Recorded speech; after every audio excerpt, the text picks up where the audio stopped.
Pepes peda berem, urap, tempe, sambal, mantap. Kita bikin, ini saya dedikasikan, ini resep rahasia saya. Kalau jualan ini pasti laku keras, oke? Bahan-bahannya boleh peda berem atau peda merah. Ini saya pakai peda Banjar.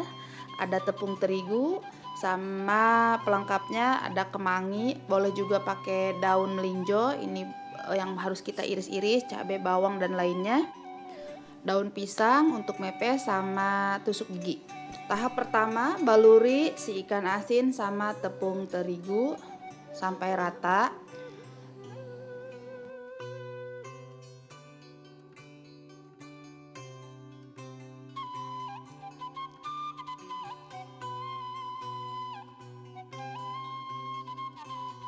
Sebelum kita mepes, panaskan dulu di atas api kecil atau sedang biar si daunnya layu ketika mepes, tidak rusak.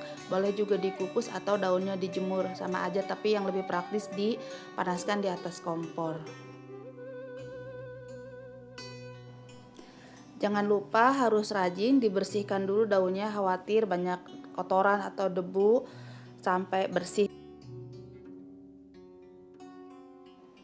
Tahap selanjutnya, setelah dibaluri dengan tepung terigu rata, panaskan minyak lalu goreng. Digorengnya jangan api besar, api sedang saja sampai si ikannya kering ya. Nanti walaupun sudah dipepes, kan lanjutannya ini kalau saya di presto biar empuk. Habis itu dipanggang, akan menghasilkan wangi ikan asin yang gak enak, anyir kayak gitu. Jadi proses biar si ikannya tidak bau anyir, di penggorengannya harus kering, harus matang.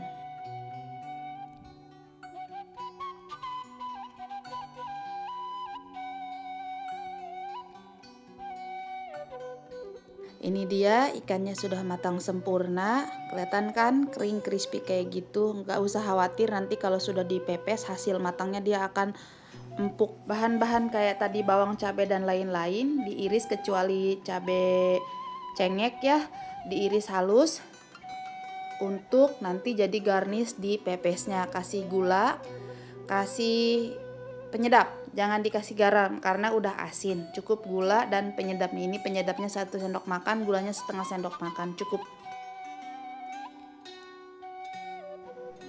Lalu tambahkan 3 sendok makan minyak goreng. Aduk sama si bumbu iris ini sampai merata.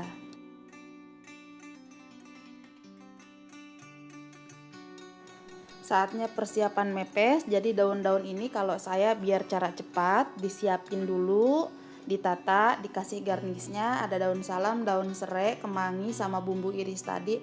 Tinggal dimasukkan si ikan pedanya. Jadi kerjanya praktis, cepet ya. Untuk membungkusnya tidak sulit, tidak rumit, gampang saja, tinggal disimpul kayak gini, gampang kan?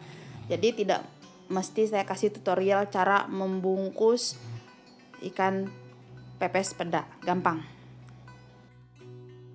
Yang pertama ini untuk base bungkus, yang kedua untuk pembungkusan yang kedua nih saya kasih lihat. Jadi agak ditekan biar nanti hasil bungkusannya itu kencang. Nah, kayak yang saya pakai ini. Nih liatin satu lagi ya. Ditekan bawahnya. Tuh. Jadinya hasil si bungkusan pepesnya dia tidak gampang mudah rusak.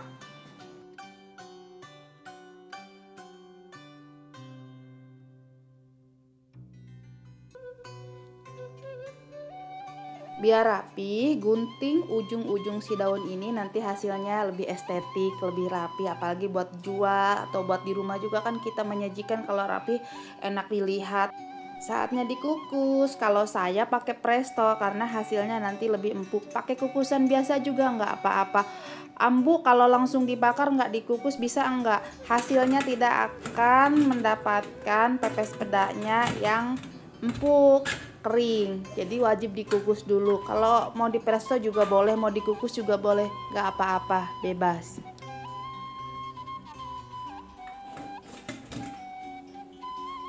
Pepes pedanya sudah matang, saatnya kita angkat, tiriskan. Kalau misalkan mau langsung dipanggang juga nggak apa-apa, wanginya lebih lebih lebih beraroma ya, karena masih panas nih. Ini saya panggang dulu pakai pan ini. Kalau mau dipanggang di atas bara langsung nanti daunnya rusak. Pakai pan aja kayak gini ya. Tuh, wangi banget, enak. Siap disajikan, bisa dengan nasi putih atau nasi liwet pepes peda ini. Rasanya lembut, empuk, gurih, lezat, bikin nasinya boros ya karena enak banget. Ini saya pakai urap sama tempe. Kenapa nggak pakai sambal? Karena tadi di pepes pedanya udah ada bijian cabai yang tidak diiris. Itu sudah pedes banget. Oke, terima kasih yang sudah nonton. Silahkan dicoba, nggak akan gagal karena ini menu solusi yang lezat selain menu harian misalkan ikan, daging. Kalau kita bosen pakai menu ini, masak nggak usah beli, murah ya, praktis tapi hasilnya istimewa. Semoga bermanfaat. Assalamualaikum.